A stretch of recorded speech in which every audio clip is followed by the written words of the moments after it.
19 सितंबर 1990 राजीव गोस्वामी नाम के स्टूडेंट ने ओबीसी रिजर्वेशन के खिलाफ विरोध जताने के लिए खुद को आग लगा ली। 24 फरवरी 2004 को उनकी मृत्यु हो गई। Reservation. The Jats of Haryana want to be counted as other backward classes or OBCs. Haryana में एक बार फिर जाट आंदोलन की आग भड़क उठी। Agitation of Jats of Haryana who are demanding an OBC status for themselves. वहीं दूसरी तरफ हरियाणा के जाटों ने 12 फरवरी 2016 को एक आंदोलन शुरू किया, जिसने बाद में हिंसक रूप ले लिया, जिसकी वजह से 20,000 करोड़ से लेकर 34,000 करोड़ तक का नुकसान हुआ। 40 साल का हो गया हूँ मैं, रोहतक में मैंने ऐसी तबाही नहीं देखी। These are the images that India has seen in the last 24 hours. Images of arson, loot, of violence, literally a state held to ransom, burning of cars, burning of buses, occupying railway tracks, even burning colleges. बच्चे ऊपर थे, उनके ऊपर भी firing की गई। ये तस्वीरें हैं आरक्षण की आग में झुलसे हरियाणा के शहरों की। अगर जाटों का आरक्षण नहीं है तो सबका अगर आरक्षण वापस लो। जाट समुदाय की मांग थी कि उन्हें भी आरक्षण मिलना चाहिए। कुछ लोगों का कहना है कि आरक्षण सिर्फ गरीबों को मिलना चाहिए, तो कुछ का कहना है आरक्षण उन्हें मिलना चाहिए जिनका रिप्रेजेंटेशन कम है। जस्टिस जेबी पारदीवाला उन्होंने कहा कि डॉक्टर भीमराव अंबेडकर का विचार महज 10 साल के लिए आरक्षण लागू करके सामाजिक सौहार्द लाने का था। कुछ लोगों का कहना है कि आरक्षण सबको सक्षम बनाने के लिए दिया गया था। कुछ का कहना है कि आरक्षण 10 साल के लिए था, तो कुछ लोग मानते हैं कि आरक्षण सबको समान अवसर देने के लिए दिया गया था। आरक्षण देश में एक ऐसा मुद्दा है जिस पर सबसे ज्यादा चर्चा होती है, पर पता बहुत कम लोगों को है कि आरक्षण क्या है। जितने लोग हैं वो सब अपनी समझ के अनुसार आरक्षण की परिभाषा बताते हैं। भारत का हर व्यक्ति आरक्षण का विशेषज्ञ बना बैठा है। हिंदी की कहावत है, जितने मुंह उतनी बातें। आखिर क्या है इस आरक्षण में कि लोग इसका विरोध करने के लिए अपनी जान दांव पर लगा देते हैं, और कुछ लोग आरक्षण को हासिल करने के लिए भी अपनी जान दांव पर लगा देते हैं। आइए इस वीडियो में समझने की कोशिश करते हैं कि आरक्षण का इतिहास क्या है, आरक्षण क्यों दिया जाता है, आखिर ऐसी क्या वजह थी कि भारत के लोगों को आरक्षण देने की जरूरत पड़ी, और आखिर ऐसी क्या मजबूरी थी राजीव गोस्वामी के सामने कि उसने खुद को आपके हवाले कर दिया।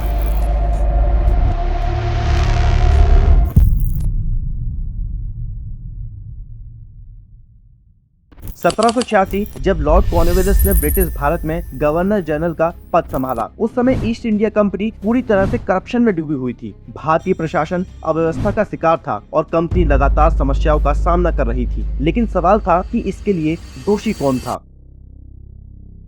अक्सर प्रशासन अपनी असफलताओं को छुपाने के लिए किसी न किसी को बलि का बकरा बना ही लेता है, और कॉर्नवालिस ने भी यही किया। उन्होंने भारतीयों को पुअर मैनेजमेंट के लिए जिम्मेदार ठहराया, जिसके चलते कमाई में भारी नुकसान हुआ। इस स्थिति से निपटने के लिए कॉर्नवालिस ने कुछ सुधार लागू किए, जिनमें पहला बड़ा फैसला लिया कि भारतीयों के लिए एडमिनिस्ट्रेशन में हाई पोजीशन के दरवाजे बंद कर दिए गए। केवल निचले स्तर के पदों पर ही भारतीयों को नियुक्त किया जाने लगा। दूसरा बड़ा फैसला 1835 में लॉर्ड मैकेले ने लिया। उन्होंने अंग्रेजी को भारत की ऑफिशियल लैंग्वेज के रूप में प्रस्तुत किया। मैकेले के सुझाव पर मदरसों और संस्कृत स्कूलों को काम करने की अनुमति तो मिली, लेकिन ऑफिशियल वर्क अब अंग्रेजी भाषा में किया जाने लगा। तीसरा बड़ा फैसला 1844 में लिया गया, जब प्रथम लॉर्ड हॉर्डिंग ने एक नया आदेश लागू किया। इस आदेश के तहत गवर्नमेंट जॉब्स के पद अब खुली कॉम्पिटिटिव एग्जाम के माध्यम से भरे जाएंगे, जिसमें अंग्रेजी ज्ञान को फर्स्ट प्रायोरिटी दी जाने लगी। इससे यह हुआ कि ब्रिटिश गवर्नमेंट की हाई पोजीशन तक पहुंचने के लिए अंग्रेजी भाषा बहुत आवश्यक हो गई। इस पॉलिसी का सबसे ज्यादा फायदा उन लोगों ने उठाया जो पहले से ही शिक्षित थे,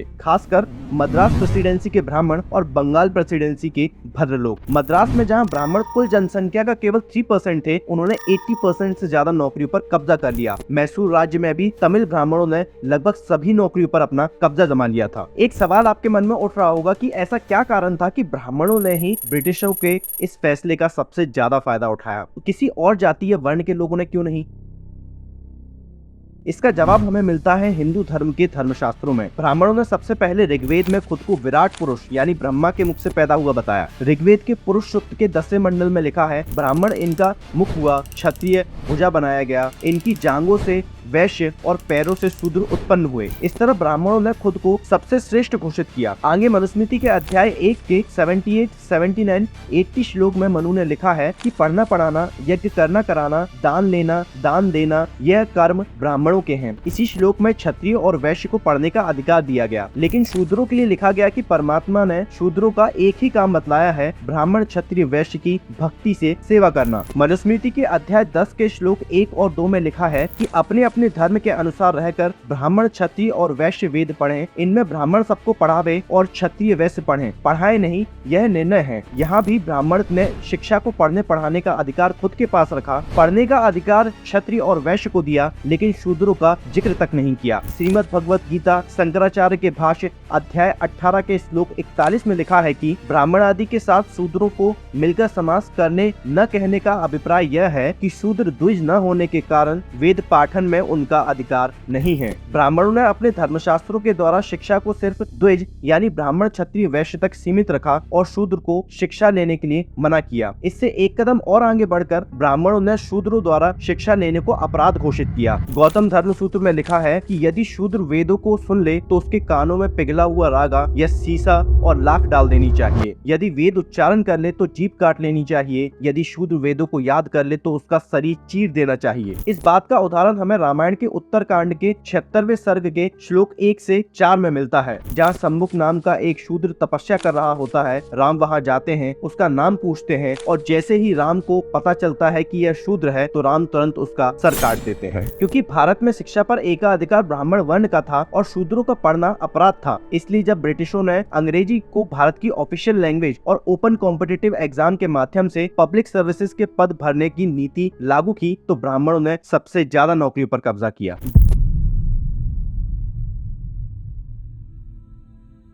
जिस समय मद्रास के ब्रिटिश प्रशासन में ब्राह्मणों का प्रभाव चरम पर था, उस समय 1851 में मद्रास रेवेन्यू बोर्ड ने स्टैंडिंग ऑर्डर नंबर 128 जारी किया। इस ऑर्डर में जिला कलेक्ट्रेट को निर्देश दिया गया कि सरकारी नौकरियों पर कुछ खास प्रभावशाली परिवारों का ही कब्जा न हो जाए। यह आदेश स्पष्ट रूप से उन पदों पर मोनोपोली तोड़ने की कोशिश की जो केवल कुछ विशेष परिवारों और विशेष वर्गों के हाथ में केंद्रित थे। लेकिन इसका सबसे बड़ा विरोध उन्हीं ब्राह्मणों और डोमिनेट वर्गों ने किया जिसका उस समय सिस्टम पर कब्जा था। उन्होंने इसे ब्रिटिश सरकार की डिवाइड एंड रूल की नीति का हिस्सा बताया, जबकि असलियत यह थी कि यह आदेश रिजर्वेशन का शुरुआती प्रयास था जो समान अवसर और नौकरियों में विविधता की वकालत कर रहा था। यहाँ किसी विशेष समूह को कोई फायदा देने की बात नहीं थी, बल्कि यह सुनिश्चित किया जा रहा था कि सरकारी नौकरियों में सभी वर्गों का इक्वल रिप्रेजेंटेशन हो।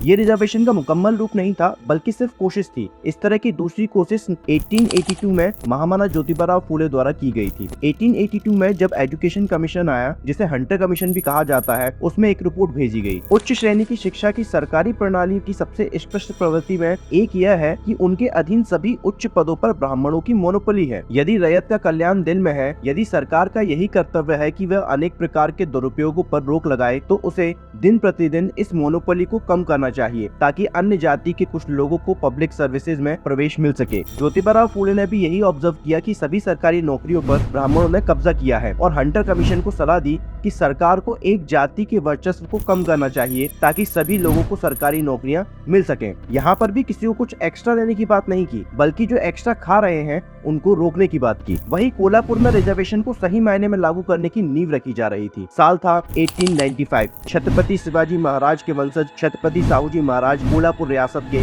नए राजा बनते हैं। साहूजी महाराज ने जब कार्यभार संभाला, उस समय वहाँ अछूतों की हालत बहुत गंभीर थी। अछूतों को अस्पताल में अपना इलाज कराने तक की इजाजत नहीं थी। ये सब देखते हुए साहूजी महाराज ने आदेश दिया कि किसी भी अछूत को ससम्मान अस्पताल में भर्ती कराया जाए और उनका इलाज किया जाए, और अगर किसी ने भी इस आदेश का उल्लंघन किया तो उसे नौकरी से निकाल दिया जाएगा। कुछ समय बाद साहूजी महाराज ने अपनी रियासत में सर्वे कराया। उस सर्वे में उन्होंने पाया कि उनके दरबार में 71 उच्च पदों पर यानी डिसीजन मेकिंग पोजीशंस पर 60 ब्राह्मण थे और 11 ब्राह्मणोत्तर जाति के लोग थे। इसी तरह निजी सेवा में 52 में से 45 ब्राह्मण थे और 7 ब्राह्मणोत्तर जाति के लोग थे। इस स्थिति को देखते हुए 16 जुलाई 1901 में गैर ब्राह्मण जातियों के लिए 50% रिजर्वेशन की व्यवस्था की गई। गुलाम भारत में साहूजी महाराज द्वारा आरक्षण देने की यह कोशिश मुकम्मल कोशिश थी, इसलिए साहूजी महाराज को रिजर्वेशन का जनक भी कहा जाता है। ध्यान रखिएगा कि साहूजी महाराज की ये कोशिश किसी को अमीर बनाने की नहीं थी, बल्कि अपनी रियासत में सभी वर्गों को रिप्रेजेंटेशन देने की थी। लेकिन अछूतों का आत्मसम्मान पाने का यह संघर्ष यहाँ खत्म नहीं होता, क्योंकि साहूजी महाराज के प्रयास देश के सभी अछूतों के लिए नहीं थे। उनका यह फैसला सिर्फ उनकी रियासत पर ही लागू हुआ था, न कि पूरे देश के ऊपर।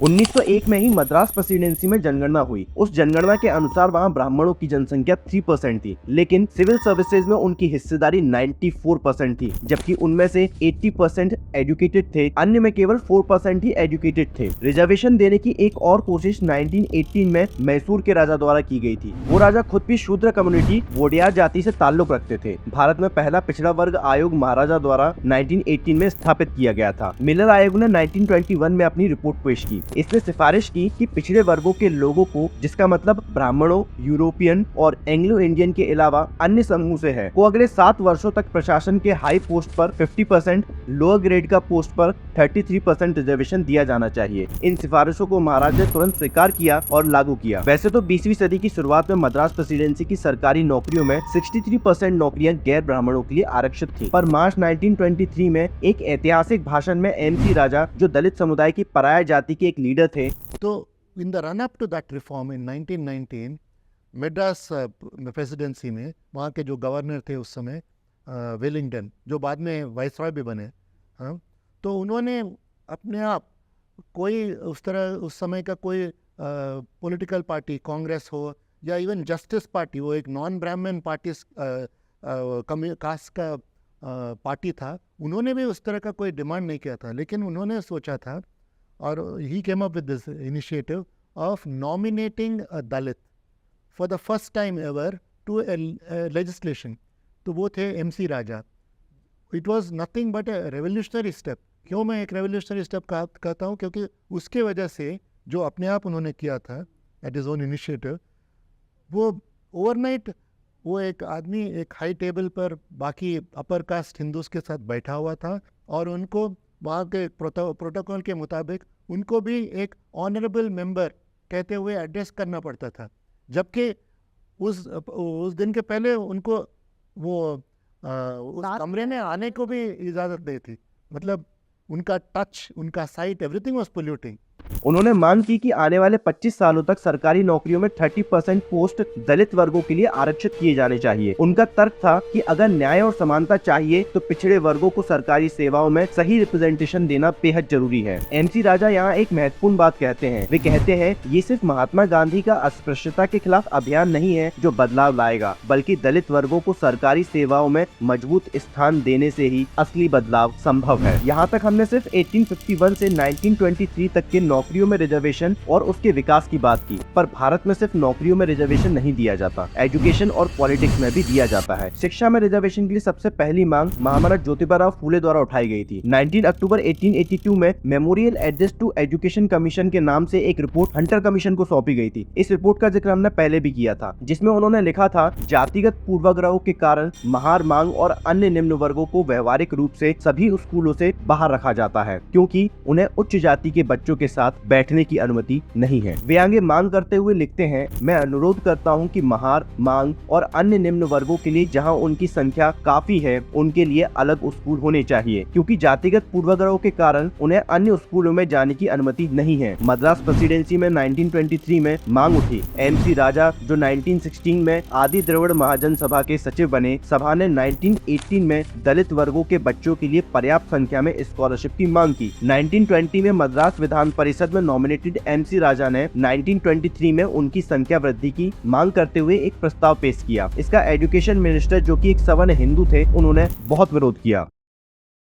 अब बात करते हैं पॉलिटिकल रिजर्वेशन की। 20वीं सदी की शुरुआत से ही पॉलिटिकल रिप्रेजेंटेशन की बात शुरू हो गई थी। मुसलमान अपने रिप्रेजेंटेशन की मांग कर रहे थे, नॉन ब्राह्मण लोग अपने लिए, अछूतों के लिए मांग करने वाला कोई बड़ा नेता नहीं था। 1906 में मुस्लिम नेताओं ने भारत के मुसलमानों के लिए अलग निर्वाचन क्षेत्र की मांग की। 1909 में उनकी मांग स्वीकार कर ली गई और मुसलमानों को अलग निर्वाचन क्षेत्र दे दिया गया। और लगभग इसी समय कोल्हापुर के महाराजा छत्रपति साहू जी महाराज ने अछूत समुदाय की खराब स्थिति पर जोर दिया और उनकी सुरक्षा के लिए ब्रिटिश सरकार से सहायता मांगी, जो कुछ सकारात्मक भेदभाव यानी आरक्षण जैसी पॉलिसीज को लागू करने के लिए तैयार थे। उन्होंने आरक्षित सीटों की बजाय अलग निर्वाचन क्षेत्र की मांग की, क्योंकि उन्हें डर था कि ब्राह्मण मराठाओं को अपने लाभ के लिए उपयोग कर सकते हैं। 1919 में ब्रिटिश गवर्नमेंट ने बॉम्बे प्रेसिडेंसी की विधान परिषद में मराठाओं और उनसे जुड़ी जातियों के लिए 7 सीटें आरक्षित की। लगभग इसी समय भारतीय राजनीति में एक ऐसे शख्स की एंट्री होती है जिसके बारे में छत्रपति साहू जी महाराज एक पब्लिक मीटिंग में कहते हैं कि आपको आपका नेता मिल गया है, इसलिए मैं आप सभी को तहे दिल से बधाई देता हूँ। मुझे यकीन है कि डॉक्टर अंबेडकर आपको मुक्ति दिलाए बिना चैन महसूस नहीं करेंगे। इतना ही नहीं, मुझे यकीन है कि एक समय आएगा जब उन्हें पूरे भारत का नेता माना जाएगा। मेरा दिल मुझे ऐसा कहता है।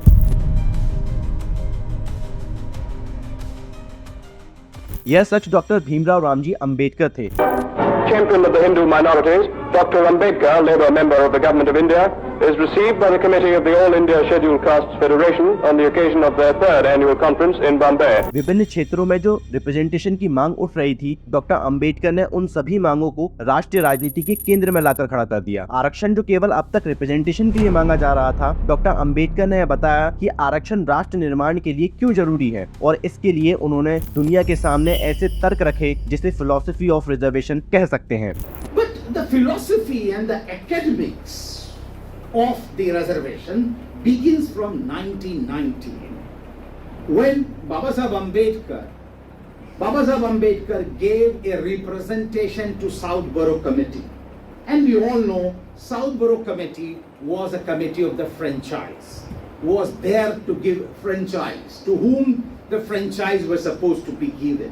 जनवरी 1919 में जब डॉक्टर अंबेडकर ने साउथबोरो कमेटी के सामने अपनी रिपोर्ट पेश की, तो उन्होंने पहले ही पेज पर सभी भारतीयों को सरकार चुनने की प्रक्रिया में शामिल करने की वकालत की। उन्होंने कहा, चूंकि सरकार व्यक्तिगत क्षमताओं के प्रयोग के लिए सबसे महत्वपूर्ण क्षेत्र है, इसलिए यह लोगों के हित में है कि किसी भी व्यक्ति को सरकार की प्रक्रिया में सक्रिय रूप से भाग लेने के अवसर से वंचित नहीं किया जाना चाहिए। यानी लोकप्रिय सरकार न केवल लोगों के लिए बल्कि लोगों द्वारा सरकार होती है। इसे दूसरे तरीके से व्यक्त करने के लिए केवल विचारों का प्रतिनिधित्व ही लोकप्रिय सरकार बनाने के लिए पर्याप्त नहीं है। इसके सही अर्थों को समझने के लिए व्यक्तिगत प्रतिनिधित्व की भी आवश्यकता होती है। साल 1928 पूरे देश में गो बैक साइमन के नारे लग रहे थे, उसके खिलाफ प्रदर्शन कर रहे थे, और तो और तभी लाला लाजपत राय ने पंजाब विधानसभा में साइमन कमीशन के खिलाफ एक प्रस्ताव पेश कर दिया। साइमन कमीशन भारत संवैधानिक सुधारों के लिए आया था, इसलिए डॉक्टर अंबेडकर ने बहिष्कृत हितकारी सभा की तरफ से एक विस्तृत रिपोर्ट पेश की और देश के सभी लोगों के मताधिकार की वकालत की। अपनी रिपोर्ट में वे कहते हैं, यदि हम यह मान लें कि प्रतिनिधित्व का अधिकार सिर्फ एक आध्यात्मिक या भावनात्मक मुद्दा है और मताधिकार वोट देने का अधिकार केवल सत्ता में बैठे लोग अपने हिसाब से दे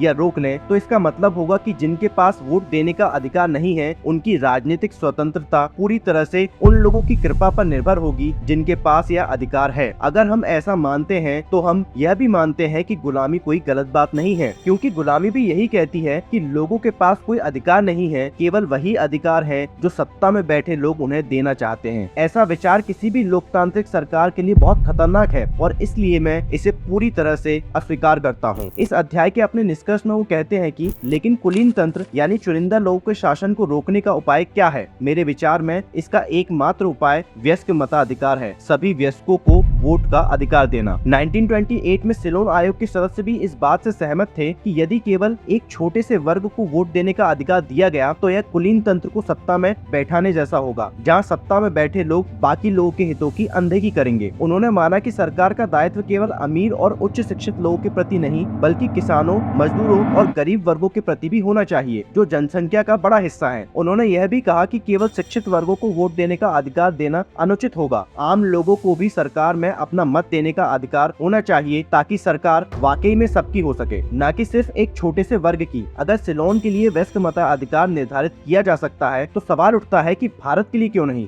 भारत और सिलोन की राजनीतिक, सामाजिक, आर्थिक और शैक्षणिक स्थितियां इतनी समान है कि दोनों देशों के साथ अलग अलग व्यवहार करना गलत होगा, और अगर दोनों में से किसी एक देश के लोग वयस्क मताधिकार के लिए अधिक योग्य हैं तो वह भारत के लोग हैं, खासकर बॉम्बे प्रेसिडेंसी के लोग, जहां ग्राम पंचायत में पहले से ही वयस्क मताधिकार लागू है। आप जरा सोचिए कि कैसा होता ये भारत अगर इस देश के सिर्फ कुछ ही लोग सत्ता के भागीदारी होते और बाकी पूरा समाज उनके रहमो करम पर होता। बाबा साहब ने सबसे पहले इस देश की सरकारों में देश के सभी लोगों की भागीदारी की बात की। इसी रिपोर्ट के किसी दूसरे चैप्टर में वह दलित वर्ग, गैर ब्राह्मण और मुसलमानों की नौकरियों में प्रतिनिधित्व की बात करते हैं। वह माननीय गोखले द्वारा अंग्रेजी सरकार के सामने रखी उनकी बात को दोहराते हैं। विदेशी शासन की सिर्फ एक बुराई इसकी महंगी लागत नहीं, बल्कि इससे से भी बड़ी एक नैतिक बुराई है। वर्तमान प्रणाली के तहत भारतीय समाज को एक तरह से दबाया और छोटा कर दिया गया है। हमें हमेशा हीनता के माहौल में जीना पड़ता है और हमारे सबसे योग्य और ऊंचे लोग भी इस व्यवस्था के सामने झुकने को मजबूर हैं ताकि उसकी जरूरतें पूरी हो सके। अगर मैं सीधे कहूँ तो भारतीयों को उस प्रेरणा का अनुभव नहीं हो पाता जो एक अंग्रेज स्कूली लड़के को होता है, जैसे कि ईटन या हैरो के छात्र जो एक दिन महान नेता या सेनापति बनने का सपना देखते हैं। यह प्रेरणा उन्हें उनके सर्वश्रेष्ठ प्रयास करने के लिए प्रेरित करती है, लेकिन भारतीयों के पास यह अवसर नहीं है। हमारी पूरी क्षमता जिसे हम हासिल कर सकते हैं इस व्यवस्था के तहत दबा दी जाती है। हर वह व्यक्ति जो अपनी सरकार खुद चलाता है उसे जो आत्मसम्मान और नैतिक उन्नति महसूस होती है, हम भारतीय महसूस नहीं कर सकते। हमारी प्रशासनिक और सैन्य क्षमताएं धीरे धीरे खत्म हो जाएंगी क्योंकि हम उन्हें इस्तेमाल ही नहीं कर पा रहे हैं। अंत में ऐसा वक्त आएगा जब हमारे लोग सिर्फ मजदूरी करने वाले बनकर रह जाएंगे, जैसे लकड़ी काटने वाले, पानी खींचने वाले, और हमारी किस्मत इसी में बंध जाएगी। आगे गोखले जी की इस दलील को आधार बनाकर बाबा साहेब ने साइमन कमीशन के सामने दलितों,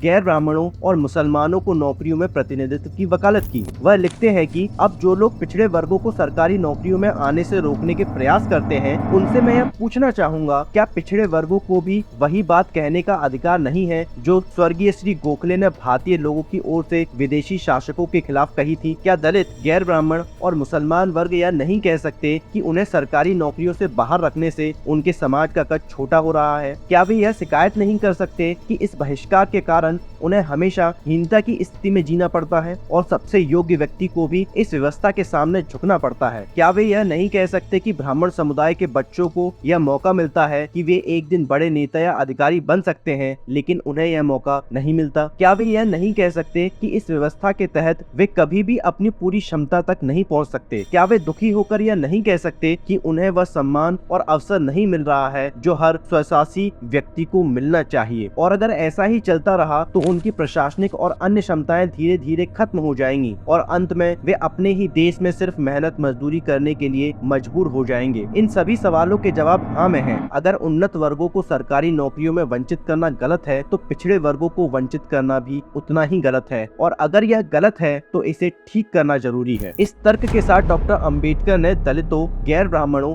और मुसलमानों के लिए सरकारी नौकरियों में आरक्षण की मांग की। उन्होंने अपनी रिपोर्ट में लिखा कि मैं इतनी बड़ी शक्तियों को किसी एक समुदाय के हाथ में जाने देने के पक्ष में नहीं हूँ जिससे बाकी लोग बाहर हो जाएंगे, इसलिए मेरी सिफारिशों को लागू करने के लिए यह कदम उठाए जाने चाहिए। उच्च सेवाओं की श्रेणी 1, 2 और अधीनस्थ सेवाओं में हर जगह कुछ रिक्तियों को परीक्षा पास करने के बाद नामांकन यानी नॉमिनेशन द्वारा भरा जाए। ये नामांकन एक चयन समिति की सिफारिश पर किए जाए जो उम्मीदवारों की योग्यताओं का आकलन करने में सक्षम हो और सिविल सेवा अधिकारी के साथ मिलकर काम करे। इन नामांकनों को दलित वर्ग, मुसलमानों और गैर ब्राह्मणों के लिए आरक्षित रखा जाए जब तक उनकी संख्या एक निश्चित अनुपात तक नहीं पहुंच जाए। ध्यान रहे यहाँ समय सीमा तय नहीं की गई थी।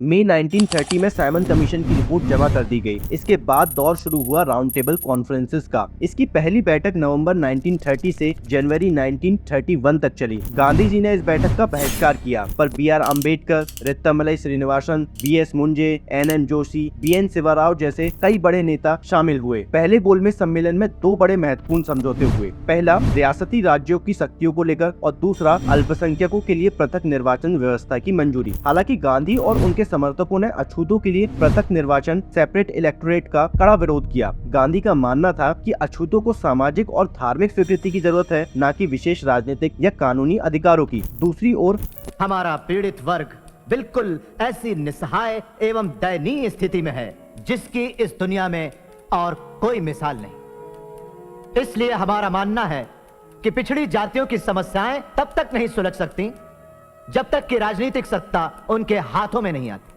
अंबेडकर का दृढ़ विश्वास था कि अछूतों को एक अलग पहचान और सत्ता में हिस्सेदारी की आवश्यकता है। ध्यान रहे कि पृथक निर्वाचन क्षेत्र सिर्फ दलितों को नहीं दिए गए थे, बल्कि अदर माइनॉरिटी कम्युनिटीज को भी दिए गए थे। पर गांधी जी को सिर्फ दलितों के पृथक निर्वाचन से दिक्कत थी। दूसरे गोलमेज सम्मेलन से पहले गांधी जी ने बाबा साहब को 6 अगस्त 1931 को खत लिखकर मिलने बुलाया। बाबा साहब 14 अगस्त 1931 को उनसे मिलने मणि भवन गए, पर गांधी और अम्बेडकर की ये बैठक बड़ी तनावपूर्ण रही। अगर कांग्रेस अपना दायित्व समझती है तो कांग्रेस का सदस्य बनने की शर्त होनी चाहिए छुआछूत न मानना, न कि खादी पहनना। आप कहते हैं कि ब्रिटिशों के मन में हमारे लिए कोई बदलाव नहीं आया। मैं ये पूछता हूं कि हिंदुओं के मन में भी कहां बदलाव आया है हमारे लिए। जब तक वो अड़ियल बने रहेंगे तब तक हम विश्वास नहीं करेंगे हिंदुओं पर, कांग्रेस पर या किसी महात्मा पर। इतिहास साक्षी है कि महात्मा हवा के झोंके जैसे होते हैं, जो धूल तो उड़ाते हैं लेकिन ठोस कुछ नहीं करते।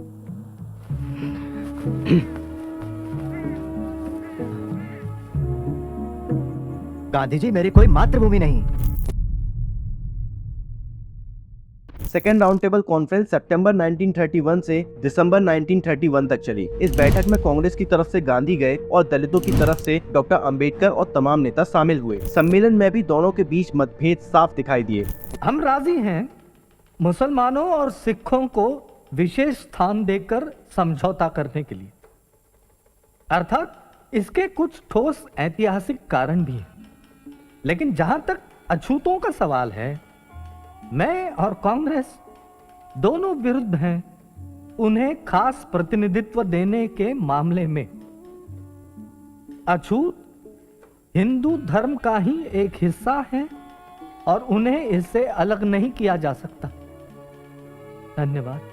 गांधी ने अछूतों के लिए सिर्फ सामाजिक और धार्मिक सुधारों की बात की, जबकि अंबेडकर राजनीतिक शक्ति और अधिकारों की मांग पर अड़े रहे। अंततः ब्रिटिश प्रधानमंत्री रैमजे मैकडोनाल्ड को एक समझौता प्रस्ताव प्रस्तुत करने की जिम्मेदारी दी गई। 1932 में उन्होंने एक योजना पेश की जिसमें अछूतों के लिए विशेष सीट और निर्वाचन क्षेत्र तय किए गए, जहां केवल दलित समुदाय के लोग वोट कर सकते थे, जबकि वे सामान्य निर्वाचन क्षेत्र में भी मतदान कर सकते थे। हालांकि गांधी ने इसका कड़ा विरोध किया और येरवादा जेल में आमरण अनशन की घोषणा कर दी, जिसे धार्मिक कारणों से उन्होंने सही ठहराया। गांधी के इस कदम ने अंबेडकर को दबाव में ला दिया, क्योंकि ब्राह्मणवादी प्रेस और अन्य उच्च जाति के नेता उनके खिलाफ हो गए थे। अंबेडकर अंबेडकर अंबेडकर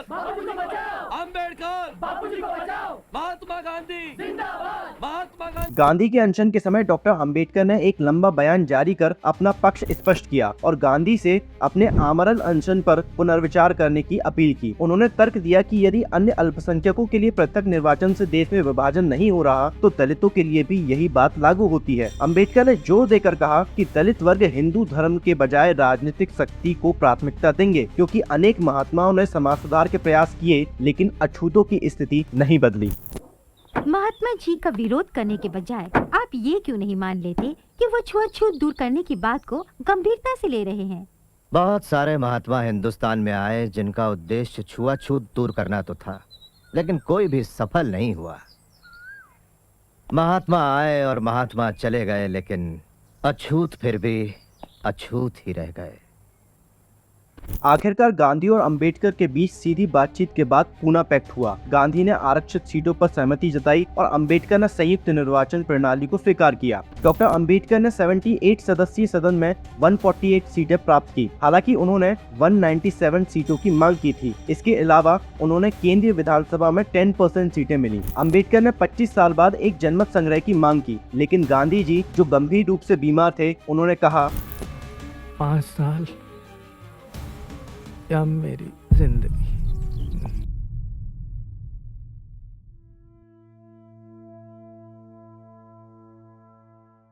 एडमिनिस्ट्रेशन में रिप्रेजेंटेशन के संदर्भ में पूना पैक्ट में यह तय हुआ कि स्थानीय निकायों के चुनाव या सरकारी नौकरियों में दलित वर्ग के व्यक्ति होने के आधार पर कोई रोक नहीं होगी। सार्वजनिक सेवाओं में नियुक्ति के लिए जरूरी शैक्षणिक योग्यताओं के अनुसार दलितों का सही प्रतिनिधित्व सुनिश्चित करने का प्रयास किया जाएगा। राज्य विधानमंडल में पहले दलितों के पास 78 सीटें तय थीं, लेकिन पूना समझौते के बाद यह बढ़कर 148 सीटें हो गयी। हालांकि दलितों ने अपने नेता चुनने का अधिकार खो दिया और यह अधिकार हिंदुओं के हाथ में दे दिया। इसका नतीजा यह हुआ कि चुने गए नेता उन पार्टियों और नेताओं के प्रति वफादार रहे जिन्होंने उन्हें उम्मीदवार बनाया और उनके चुनाव अभियान का खर्चा उठाया। बाबा साहब ने इस पर कहा था कि पूना समझौते ने अछूतों को मताधिकार से पूरी तरह वंचित कर दिया है। यह अछूतों के साथ किया गया धोखा था। थर्ड राउंड टेबल कॉन्फ्रेंस नवंबर से दिसंबर 1932 तक चली। इस समिति ने पिछली 2 गोलमेज सम्मेलनों की सारी सिफारिशों को एक विधेयक के रूप में प्रस्तुत किया, जिसे बाद में भारत सरकार अधिनियम 1935 के रूप में पारित किया किया गया। सरकार ने 4 जुलाई 1934 को एक आदेश जारी किया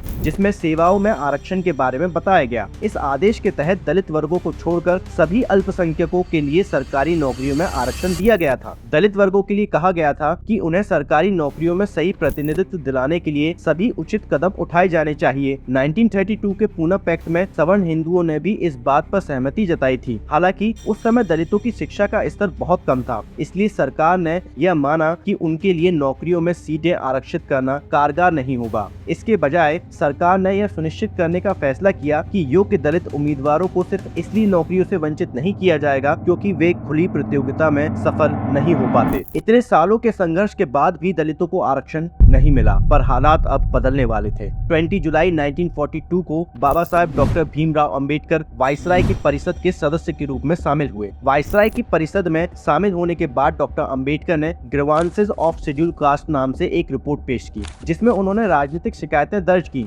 उन्होंने लिखा, यह साबित करना कठिन है कि आयोग ने अनुसूचित जातियों के साथ अन्याय किया है, लेकिन सच्चाई यह है कि अब तक आयोग ने किसी भी अनुसूचित जाति के उम्मीदवार को योग्य नहीं माना। किसी भी आयोग को पक्षपाती कहना मुश्किल है क्योंकि हर आयोग अनसुटेबल जैसे अस्पष्ट शब्दों का सहारा ले सकता है। यह शब्द पापों को छिपाने के लिए इस्तेमाल किया जाता है, न कि सही स्पष्टीकरण देने के लिए। न्याय की मांग है कि अनुसूचित जातियों को फेडरल पब्लिक सर्विस कमीशन में उनका उचित प्रतिनिधित्व मिले। एजुकेशनल ग्रीवांसेस में उन्होंने लिखा, आर्ट और लॉ की पढ़ाई अनुसूचित जातियों के लिए ज्यादा फायदेमंद नहीं हो सकती, न ही ग्रेजुएट्स के लिए और न ही आम लोगों के लिए, और मांग की कि भारत में अनुसूचित जातियों के छात्रों को विश्वविद्यालयों और अन्य वैज्ञानिक और तकनीकी संस्थानों में विज्ञान और प्रौद्योगिकी के पाठ्यक्रम करने के लिए 2 लाख रुपए तक का सालाना छात्रवृत्ति दी जाए। आगे में मांग करते हैं कि अनुसूचित जाति के छात्रों के लिए एडमिशन के लिए जरूरी मिनिमम एजुकेशन लेवल के साथ कुछ सीटें रिजर्व होनी चाहिए। फ्री एजुकेशन स्कॉलरशिप दी जानी चाहिए। यह कहना गलत नहीं होगा कि कुल एडमिशन में से 10% सीटें अनुसूचित जाति के छात्रों के लिए रिजर्व होनी चाहिए। अदर ग्रीवांसेस में वे सरकारी ठेकों में दलित ठेकेदारों की स्थिति पर चिंता जताते हैं। वे लिखते हैं, यह संभव नहीं है कि किसी ठेकेदार के पक्ष में यह विवेकाधिकार लागू किया जाएगा जो अनुसूचित जाति से हो। उसका टेंडर सबसे कम हो सकता है, लेकिन जातिगत भेदभाव के कारण उसे स्वीकार नहीं किया जाएगा और दूसरे नियमों का सहारा लिया जाएगा कि सबसे कम टेंडर को स्वीकार करने की बाध्यता नहीं है। अगर उसका टेंडर सबसे कम नहीं है तो उसे इसलिए भी नहीं लिया जाएगा जबकि उसे लिया जा सकता है। इस प्रकार दोनों ही स्थितियों में उसके टेंडर को ठुकराने का कारण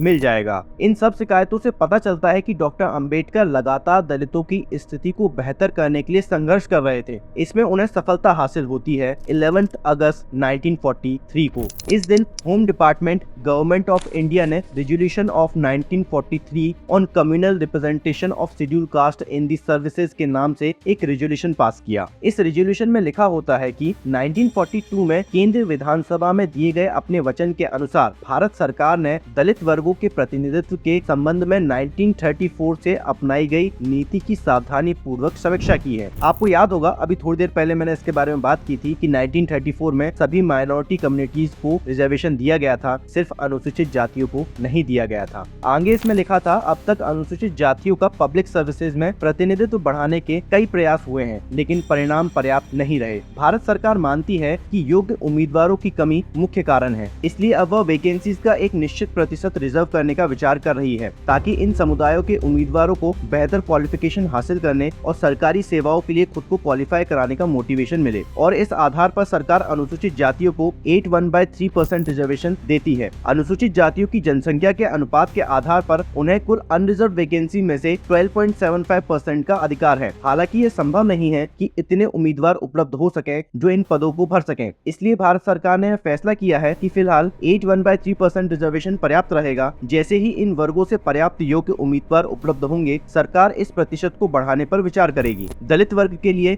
यह बहुत बड़ी जीत थी। इससे पहले किए गए प्रयास बहुत छोटे थे, उनका प्रभाव इतना व्यापक नहीं था, लेकिन यह फैसला पिछले 700-800 सालों के संघर्ष का नतीजा था जो पूरे भारत पर लागू होना था। 3 साल बाद भारत सरकार ने 15 जून 1946 को एक GOI जारी किया, जिसमें लिखा था, भारत सरकार ने 15 जून 1946 के गैजेट ऑफ इंडिया में प्रकाशित एक प्रस्ताव द्वारा केंद्रीय सेवाओं में सीधी भर्ती द्वारा भरे जाने वाले खाली पदों पर अनुसूचित जातियों के लिए रिजर्वेशन को 81/3% से बढ़ाकर 12.1/2% करने का निर्णय लिया है ताकि इसे जनसंख्या के अनुपात में लाया जा सके।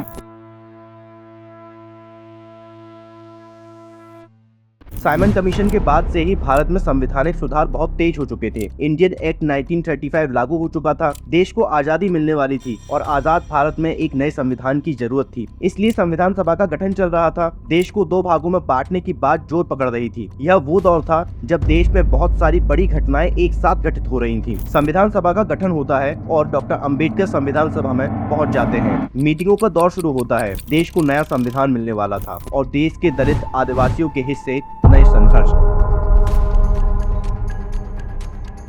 सितंबर 1946 में ब्रिटिश सरकार द्वारा केंद्र में अंतरिम राष्ट्रीय सरकार का गठन किया गया। संविधान सभा की मीटिंग भी साथ चल रही थी। विभिन्न सब कमेटी बनाई गईं। उनमें से एक समिति थी माइनॉरिटी कमेटी। इसका काम था अल्पसंख्यकों से जुड़े मामलों को देखना। इसके अध्यक्ष थे सरदार वल्लभ भाई पटेल, जो आरक्षण के समर्थक नहीं थे। बाकी अल्पसंख्यक जैसे सिख, जैन, पारसी, मुस्लिम आदि लोग आरक्षण को छोड़ने के लिए तैयार थे। आरक्षण के बदले इन समुदाय के नेताओं ने कुछ और मांग की। अब पटेल चाहते थे कि अनुसूचित जाति भी अपना आरक्षण छोड़ दें। अब चाहते क्या हैं?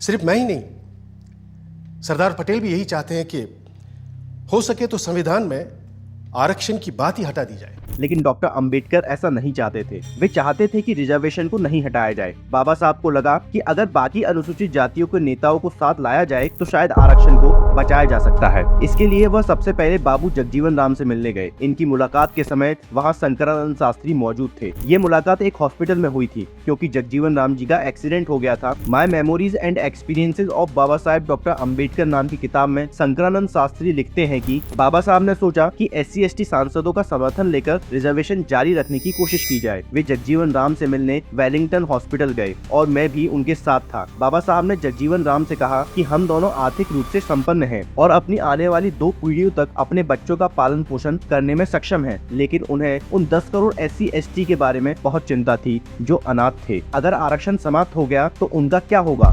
इसलिए वे उनका और अन्य सांसदों का समर्थन मांगने आए थे ताकि कुछ वर्षों तक आरक्षण जारी रखा जा सके। जगजीवन राम ने कहा कि उन्हें गांधी और कांग्रेस की ईमानदारी पर बहुत विश्वास है, इसलिए वे आरक्षण जारी रखने के पक्ष में नहीं थे। उन्हें कांग्रेस की नीतियों का डर था। किसी में सरदार पटेल का विरोध करने की हिम्मत नहीं थी। उन्होंने इस मामले में अपना समर्थन देने से असमर्थता जताई। संविधान सभा में बाबा साहब सहित 28 सांसद थे, लेकिन अन्य 27 सांसदों ने बाबा साहब के प्रयासों में उनका सहयोग नहीं किया। वल्लभ भाई पटेल ने उन्हें चेतावनी दी, अगर वे डॉक्टर अंबेडकर का समर्थन करते हैं तो अंबेडकर उन्हें कुछ भी नहीं देंगे। लेकिन नागप्पा ने चेतावनी की परवाह नहीं की। उन्हें इसका खामियाजा भुगतना पड़ा। वह 14 वेस्टर्न कोर्ट नई दिल्ली आए और बाबा साहब को बताया कि कांग्रेस पार्टी द्वारा जारी कांग्रेस व्हिप ने कैसे सभी SC सांसदों को धमकी दी है कि वे इस मुद्दे पर बाबा साहब का समर्थन न करें। जब कोई रास्ता नहीं बचा तो बाबा साहब ने संविधान सभा से इस्तीफा देने की धमकी दे दी। एक बार हमें अपने बराबर आने का मौका तो दीजिए पटेल जी, फिर देखिए कैसे हम आगे निकल जाते हैं। और यह काम बिना आरक्षण के नहीं होगा। अगर फिर भी मेरी बातें आपको जहरीली लग रही हैं तो मैंने अपना इस्तीफा तैयार रखा है, आप खुद लेते जाइएगा। मैं बड़ा जिद्दी आदमी हूं अंबेडकर जी, लेकिन मूर्ख नहीं हूं, किसान हूं। देख कर ही बता सकता हूं कि कौन सा बीज कल मुझे अच्छी फसल देगा। तब जाकर पटेल थोड़े नर्म पड़े और माइनॉरिटी कमेटी की कार्यवाही आगे बढ़ी। 26 नवंबर 1949 को संविधान सभा द्वारा नया संविधान अपनाया गया और 26 जनवरी 1950 को लागू हुआ। यहाँ आपको ये बात समझने की जरूरत है कि इंडियन कॉन्स्टिट्यूशन में सिर्फ एक तरह का रिजर्वेशन नहीं है। अलग अलग रिजर्वेशंस के लिए अलग अलग आर्टिकल्स हैं। जैसे पॉलिटिकल रिजर्वेशन के लिए आर्टिकल 330 में प्रावधान है कि लोकसभा में अनुसूचित जाति, अनुसूचित जनजाति के लिए सीटों का आरक्षण दिया जाएगा और आर्टिकल 332 में राज्यों की विधानसभाओं में आरक्षण का प्रावधान है। किसी भी राज्यसभा की विधानसभा में अनुसूचित जातियों या अनुसूचित जनजातियों के लिए आरक्षित सीटों की संख्या राज्य की अनुसूचित जातियों या अनुसूचित जनजातियों की जनसंख्या के अनुपात के अनुसार कुल सीटों की संख्या के समान होगी। आप सबने ये तर्क तो सुना होगा कि आरक्षण तो सिर्फ 10 साल के लिए था। जस्टिस JB पारदीवाला, उन्होंने कहा कि डॉक्टर भीमराव अंबेडकर का विचार महज 10 साल के लिए आरक्षण लागू करके सामाजिक सौहार्द लाने का था। हक है? हक तो बिल्कुल नहीं है, ये खैरात में ही दिया गया है। डॉक्टर BR अंबेडकर ने ये 1950s में ये जो रिजर्वेशन का बनाया था फॉर 10 years, 10 साल हम देखेंगे, उसके बाद हम सोचेंगे। अब उस 10 साल को इतना वक्त हो गया कि अभी 70-75 साल हो गए, अभी तक आप सोच ही रहे हो। असल में 10 साल की समय सीमा सिर्फ राजनीतिक आरक्षण के लिए थी और किसी भी आर्टिकल में कोई समय सीमा नहीं दी गई है। उद्बोधन में कहा आरक्षण 10 वर्ष के लिए था। मैंने ये नहीं कहा। एक मिनट, फिर से मैं इन मामलों में मैं थोड़ा सा, मैं जानता हूं कि मुश्किल ये है कि आप लोग इस डिबेट को उस तरफ ले जाते हैं। मैं पढ़ देता हूं, एक मिनट मैं पढ़ता हूं। अगर ये पूरा हॉल कह दे हाथ उठा करके कहा था, एक मिनट मैं पढ़ता हूं क्योंकि मैं जानता हूं कि ऐसे मंचों पर एक बड़ा संकट है कि उसको जातीय विमर्श के तौर पर किया जाता है। और ठीक है, आपने पहले ही कहा कि कैप्टिव ऑडियंस से आपके छात्र आ गए, उनका भी मैं स्वागत करता हूं। लेकिन क्या कहा था डॉक्टर भीमराव अंबेडकर, संविधान की प्रारूप समिति के अध्यक्ष, उन्होंने कहा मुसलमान 1892 से सुविधा भोग रहे हैं, ईसाइयों को 1920 से सुविधाएं मिल रही हैं, अनुसूचित जाति को तो सिर्फ 1937 से ही कुछ लाभ दिए जा रहे हैं, इसलिए उन्हें ज्यादा लंबे समय तक सुविधाएं दी जानी चाहिए। चूंकि एक बार में 10 साल के लिए आरक्षण का प्रस्ताव पास हो चुका है, मैं इसे स्वीकार करता हूं, हालांकि इसे बढ़ाने का विकल्प होना चाहिए, जो मैंने उसके साथ जोड़कर कहा, जिसको आपने काट दिया। तो ये करना क्या उचित है क्या? धन्यवाद। I think you are still wrong. You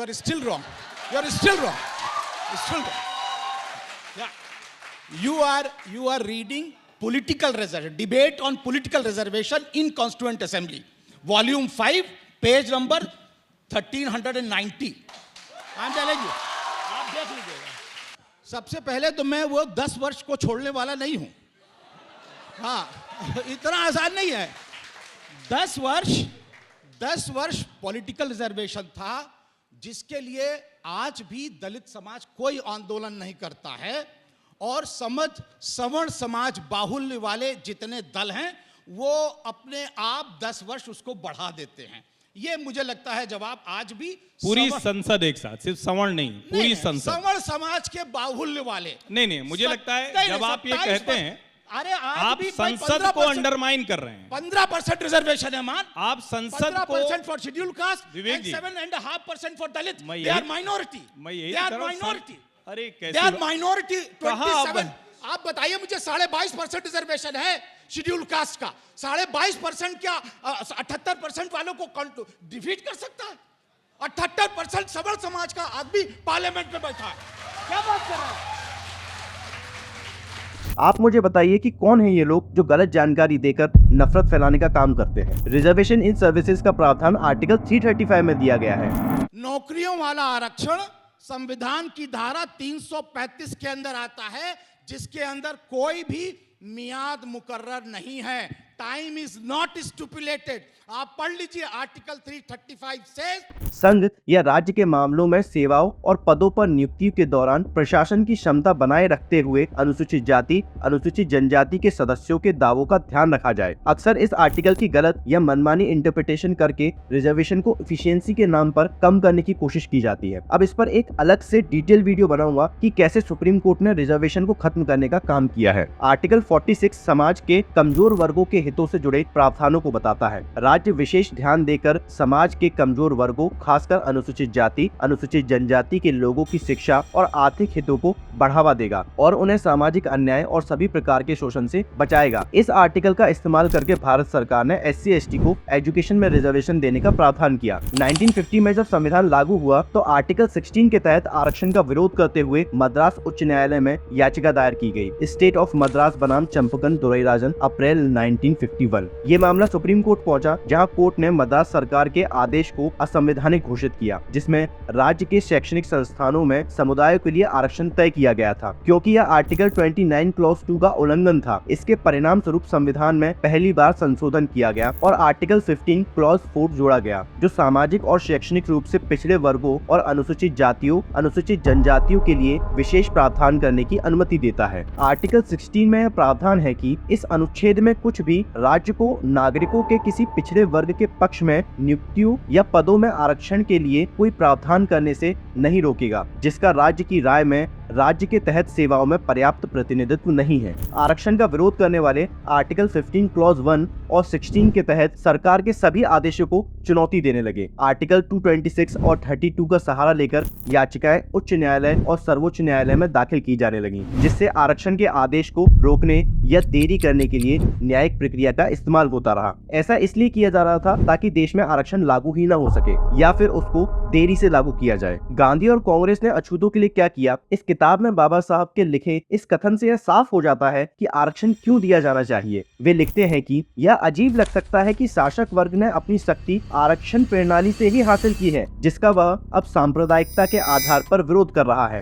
कई लोगों को इस कथन की सच्चाई को स्वीकार करना मुश्किल लग सकता है। जिन्हें कोई संदेह है उन्हें हिंदुओं की बाइबल मनुस्मृति जरूर पढ़नी चाहिए। उन्हें उसमें क्या मिलेगा, वे पाएंगे और निसंदेह जानकर चौंक जाएंगे कि शासक वर्ग के प्रमुख और अग्रणी तत्व ब्राह्मणों ने अपनी राजनीतिक शक्ति बुद्धि के बल पर नहीं प्राप्त की, क्योंकि बुद्धि पर किसी एक का एकाधिकार नहीं है, बल्कि विशुद्ध सांप्रदायिकता के बल पर प्राप्त की है। मनुस्मृति के नियमों के अनुसार पुरोहित, राजा के पादरी और लॉर्ड चांसलर के पद, उच्च न्यायालयों के मुख्य न्यायाधीश और न्यायाधीशों के पद और क्राउन के मंत्री के पद सभी ब्राह्मणों के लिए आरक्षित थे। यहाँ तक कि सेनापति के पद के लिए भी ब्राह्मण एक योग्य और उचित व्यक्ति के रूप में अनुशंसित किया गया था। हालांकि यह उनके लिए आरक्षित नहीं था। सभी राजनीतिक पद ब्राह्मणों के लिए आरक्षित होने के कारण यह कहने की आवश्यकता नहीं है कि सभी मंत्री पद ब्राह्मणों के लिए आरक्षित हो गए। इतना ही नहीं, ब्राह्मण अपने वर्ग के लिए लाभ और शक्ति के स्थान को आरक्षित करने से संतुष्ट नहीं था। वह जानता था कि केवल आरक्षण से काम नहीं चलेगा, उसे अन्य गैर ब्राह्मण समुदायों से प्रतिद्वंदियों को उभरने से रोकना होगा, जो पदों को प्राप्त करने और आरक्षण की व्यवस्था को खत्म करने के लिए समान रूप से योग्य हैं। राज्य में सभी कार्यकारी पदों को ब्राह्मणों के लिए आरक्षित करने के अलावा एक कानून बनाया गया, जिसके तहत शिक्षा को ब्राह्मणों का एकाधिकार और विशेषाधिकार बना दिया गया। जैसा कि पहले ही बताया जा चुका है कि कानून ने शूद्र यानी हिंदू समाज के निचले तबके के लोगों के लिए शिक्षा प्राप्त करना अपराध बना दिया था, जिसके उल्लंघन के बाद न केवल कठोर बल्कि क्रूर और अमानवीय दंड दिया जाता था, जैसे अपराधी का जीभ काट देना, उसके कान में गर्म पिघला हुआ शीशा भर देना। यह सच है कि ब्रिटिश शासन के तहत यह आरक्षण लागू नहीं थे, लेकिन यह स्वीकार करना होगा कि हालांकि मनु द्वारा किए गए आरक्षण खत्म हो गया है, लेकिन कई सदियों तक उनके जारी रहने से प्राप्त लाभ अभी भी बने हुए हैं। आरक्षण की मांग करके गुलाम वर्ग कुछ नया या असाधारण नहीं मांग रहा है। इस बात पर हमने शुरुआत में चर्चा की थी कि किस तरह हिंदू धर्म शास्त्रों ने समाज के निचले तबके पर शिक्षा लेने की पाबंदी लगाई। आगे बाबा साहब लिखते हैं कि आरक्षण की मांग शासक वर्ग की आक्रामक सांप्रदायिकता के खिलाफ सुरक्षा की मांग है, जो जीवन के सभी क्षेत्रों में दास वर्ग पर हावी होना चाहते हैं और शासक वर्ग पर ऐसी कोई भी अपमानजनक शर्त लगाए बिना, जैसा कि ब्राह्मणों ने अपने स्वयं के उत्थान के लिए और शूद्रों पर अपने स्वयं के वर्चस्व को कायम रखने के लिए किया था। बाबा साहब 1946 में बौद्ध धर्म की दीक्षा लेकर बौद्ध बन गए और उनके अनुयायी भी उनके साथ बौद्ध धर्म अपनाने लगे।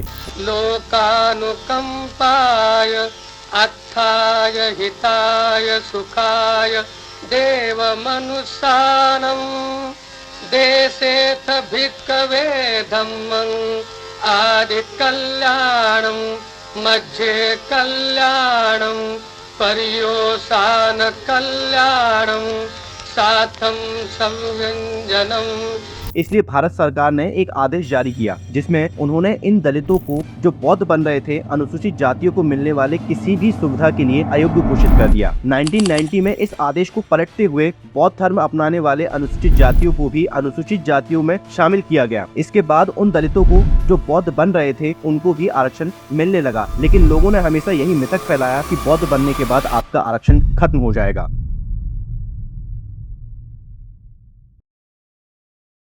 25 सितंबर 1991 को नरसिम्हा सरकार ने सामाजिक शैक्षणिक रूप से पिछड़े वर्गों की पहचान की। आरक्षण की सीमा बढ़ाकर 59.5% करने का फैसला किया गया। इसमें ऊंची जातियों के अति पिछड़ों को भी आरक्षण देने का प्रावधान किया गया। 1 अक्टूबर 1991 को सुप्रीम कोर्ट ने केंद्र सरकार से आरक्षण के आर्थिक आधार का ब्यौरा मांगा। 30 अक्टूबर 1991 को मंडल आयोग की सिफारिशों के खिलाफ दायर याचिका की सुनवाई कर रही सुप्रीम कोर्ट की संविधान पीठ ने यह मामला 9 न्यायाधीशों की पीठ को सौंप दिया। 16 नवंबर 1992 को सुप्रीम कोर्ट ने ऐतिहासिक फैसले में मंडल आयोग की सिफारिशों को लागू करने के फैसले को वैध ठहराया। साथ ही आरक्षण की अधिकतम सीमा 50% रखने और पिछड़ी जातियों के उच्च तबके को इस सुविधा से अलग रखने का निर्देश दिया। यानी उच्चतम न्यायालय ने पिछड़े वर्ग के क्रीमी लेयर को आरक्षण देने से मना कर दिया। न्यायालय के इस फैसले के बाद 8 सितंबर 1993 को केंद्र सरकार ने नौकरियों में पिछड़े वर्गों को 27% रिजर्वेशन देने की अधिसूचना जारी की। 20 फरवरी 1994 को मंडल आयोग की सिफारिशों के तहत वी राजशेखर आरक्षण के माध्यम से नौकरी पाने वाले पहले अभ्यर्थी बने। केंद्रीय समाज कल्याण मंत्री सीताराम केसरी ने उन्हें नियुक्ति पत्र सौंपा।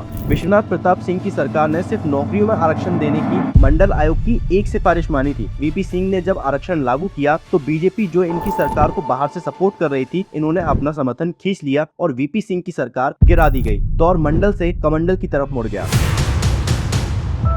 9 जुलाई 2019 को बीजेपी सरकार 103rd कॉन्स्टिट्यूशनल अमेंडमेंट लेकर आई, जिसके द्वारा आर्थिक रूप से कमजोर वर्ग ईडब्ल्यूएस के लिए 10% आरक्षण देने का प्रावधान दिया गया। बहुजन समाज के लोगों ने इसे जाति आधारित आरक्षण कहा, क्योंकि यहाँ पे आप SC, ST, OBC के साथ डिस्क्रिमिनेट कर रहे हो। उसमें जस्टिस भट्ट का ये ओपिनियन है, वो NSSO का डेटा साइट करते हैं और क्योंकि ये जो सिन्हो रिपोर्ट है, सिन्हो रिपोर्ट के बेसिस पे EWS रिजर्वेशन लेके आया है गवर्नमेंट। 2010 की ये रिपोर्ट है और वो रिपोर्ट रिलाई करती है NSSO के डेटा पे।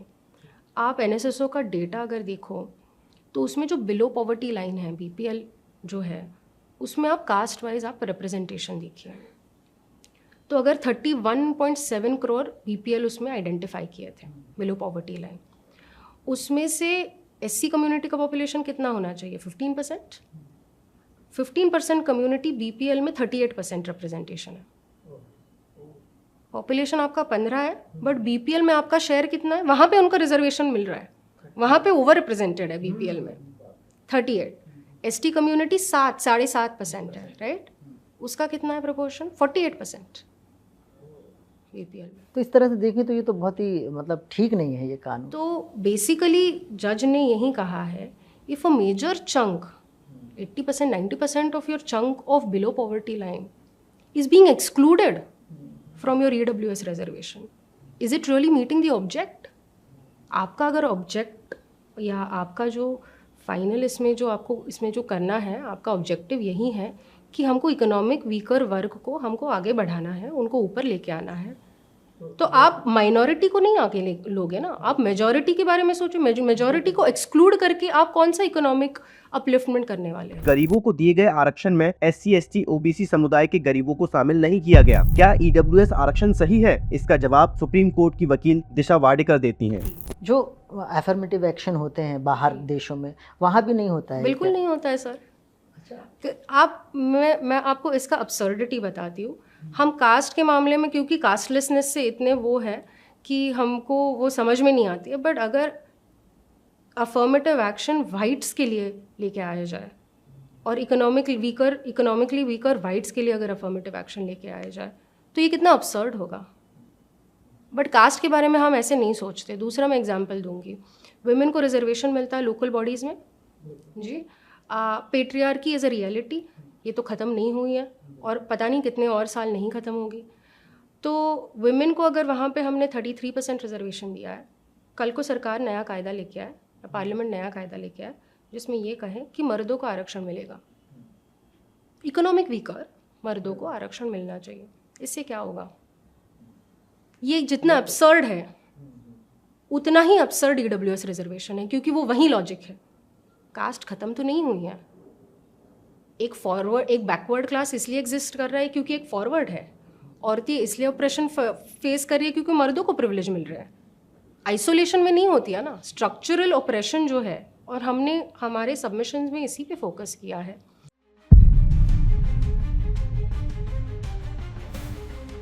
यह इतिहास था आरक्षण का, भारत में सबसे विवादित टॉपिक का। आरक्षण कभी भी किसी को अमीर बनाने के लिए नहीं दिया गया था। यह हमेशा से देश के सभी समाजों को देश के सभी संसाधनों पर बराबरी की हिस्सेदारी देने का मामला था। आप खुद सोचिए, एक परिवार में 4 भाई हैं, उनमें से सिर्फ एक के पास पुश्तैनी संपत्ति का 70% हो, दूसरे के पास 50%, तीसरे के पास 10% और चौथे के पास सिर्फ 5% हो, तो क्या आप इसे सही कहेंगे? कुछ लोग सही बता भी देंगे, लेकिन तभी जबकि वो 70% पाने वाले के साथ हों। हो, कोई भी समझदार व्यक्ति इस बंटवारे को किसी भी तर्क से सही नहीं ठहरा सकता। एक और उदाहरण से समझिए, भारत में महिलाएं 50% के आसपास हैं। पहले की तुलना में अब उन तक पढ़ाई भी पहुंच रही है, नौकरियों में भी आ रही हैं, फिर भी समाज में महिलाओं के लिए आरक्षण की मांग की जाती है। कभी सोचा है क्यों? यह इसलिए नहीं कि वे कमजोर हैं, इसलिए भी नहीं कि वे कम पढ़ी लिखी हैं, और इसलिए भी नहीं कि वो नाकारा हैं, बल्कि इसलिए क्योंकि पुरुषवादी समाज में उनके साथ भेदभाव किया जाता है। पुरुषों द्वारा जानबूझकर एक गिलास सीलिंग लगाई जाती है, और इस गिलास सीलिंग को आप तब तक नहीं समझ सकते जब तक आप पितृसत्ता पैट्रियार्की को नहीं समझते। महिलाओं के साथ भेदभाव होता है, इसलिए उनको आरक्षण की जरूरत है। Gender discrimination at work place पर हुई एक रिसर्च में पाया गया कि कार्यस्थल पर महिलाओं के खिलाफ भेदभाव में सबसे गंभीर रूपों में से एक लिंग वेतन का अंतर है। अध्ययनों से बार बार यह साबित हुआ है कि महिलाएं समान काम के लिए अपने पुरुष साथियों से कम वेतन पाती हैं। यह असमानता कई उद्योगों, व्यवसायों और शैक्षणिक क्षेत्र में पाई जाती है। गिलास सीलिंग एक रूपक है जो अदृश्य लेकिन मजबूत बाधा को दर्शाता है, जो खास तौर पर महिलाओं और अल्पसंख्यकों को संगठनों में शीर्ष पदों पर पहुंचने से रोकता है। देखिए, अगर यहाँ इस बात का कानून बना दिया जाए कि किसी भी कंपनी में उच्च पदों पर कम से कम इतनी महिलाएं होनी चाहिए, यानी कुछ सीटें महिलाओं के लिए रिजर्व कर दें, तो यह समस्या सुलझ जाएगी। इसे ही आरक्षण कहा जाएगा। पर इसका विरोध पुरुष करेंगे और अलग अलग बहाने बनाएंगे, जैसे कि उच्च जाति के लोग SC, ST, OBC के आरक्षण के मामले में देते हैं। किसी भी देश का विकास तब तक संभव नहीं है जब तक उस देश के सभी लोगों की हिस्सेदारी उस देश के संसाधनों में नहीं होती। वैसे तो अभी तक आप समझ गए होंगे कि आरक्षण क्यों और किसे दिया जाना चाहिए, फिर भी इसे शॉर्ट में समझ लेते हैं। रिजर्वेशन उन वर्गों या जातियों को दिया जाना चाहिए जिनका प्रतिनिधित्व इसलिए कम है क्योंकि उनको किसी अन्य जाति या वर्ग ने शिक्षा पाने या नौकरी करने से रोका है, जैसा कि अनुसूचित जाति, अनुसूचित जनजाति और महिलाओं के साथ हुआ है। अगर सरकार इस बात को देश के तमाम लोगों को अच्छे से समझाती कि आरक्षण देने की वजह क्या है, तो जाट आंदोलन में इतना भारी नुकसान नहीं होता। अगर देश की मीडिया यानी सो कॉल्ड अपर कास्ट लोग OBC रिजर्वेशन के खिलाफ गलत जानकारी नहीं फैलाते, तो राजीव गोस्वामी कभी खुद को आग नहीं लगाते। लेकिन इस देश के उच्च जाति के लोगों ने आरक्षण के खिलाफ इतना झूठ और जहर समाज में घोला है कि राजीव गोस्वामी जैसे युवा इस हद तक चले जाते हैं। राजीव गोस्वामी खुद OBC समुदाय से थे। आपको मालूम है, मैं इकलौता आदमी हूँ जिसने वो फोटो खींचा था जब उसने अपने को आग लगाई थी राजीव गोस्वामी ने। दूसरी कोई फोटो नहीं है पूरे देश में FBI के हाथ, वो मेरे फोटोग्राफर ने बेची है फोटो। और बाद में राजीव गोस्वामी को पता चला कि मैं बैकवर्ड हूँ। मंडल कमीशन के खिलाफ अपने आप को आग लगाने वाला दिल्ली यूनिवर्सिटी का वो छात्र राजीव गोस्वामी, उसने खुद को आग लगाई। उसके बाद उसे बाद में पता चला कि मैं तो बैकवर्ड हूँ, मैं खुद ही गलत कर रहा था। मैं खुद ही गलत कर रहा था, मंडल कमीशन में मेरा लाभ होने वाला है, क्योंकि मीडिया ने कहा था मंडल बहुत खराब है। पर उन्हें यह पता नहीं था कि OBC रिजर्वेशन क्यों और किसके लिए है। पर सबसे बड़ा सवाल यह है कि क्या आज भी आरक्षण की जरूरत है? इसका जवाब हम अगली किसी वीडियो में ढूंढने की कोशिश करेंगे। तब तक अगर आपको यह वीडियो अच्छा लगा हो तो इसे शेयर करें, कमेंट करें और इस चैनल को सब्सक्राइब करें। अगर आप चाहें तो हमारी आर्थिक मदद भी कर सकते हैं। UPI ID और पैट्रियन बनने का लिंक नीचे डिस्क्रिप्शन बॉक्स में दिया हुआ है। पैट्रियन सदस्य जरूर बने, इससे हम लंबे समय तक इस काम को आसानी से कर पाएंगे।